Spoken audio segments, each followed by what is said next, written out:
হাদিস কসম কিভাবে করবেন সে প্রসঙ্গে এই হাদিসটি।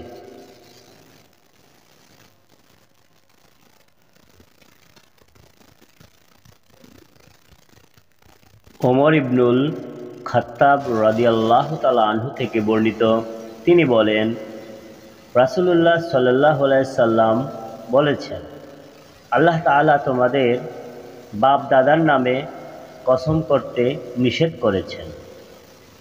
উমর রাদিয়াল্লাহু তাআলা আনহু বলেন, আল্লাহর কসম, আমি যখন থেকে রাসূলুল্লাহ সাল্লাল্লাহু আলাইহি সাল্লামকে এ থেকে নিষেধ করতে শুনেছি, তখন থেকে আর কখনো সে নামে কসম করিনি, নিজের পক্ষ থেকেও নয় আর অপরের উদ্ধৃতি দিয়েও নয়। হাদিসের মান, হাদিসটি সহিহ।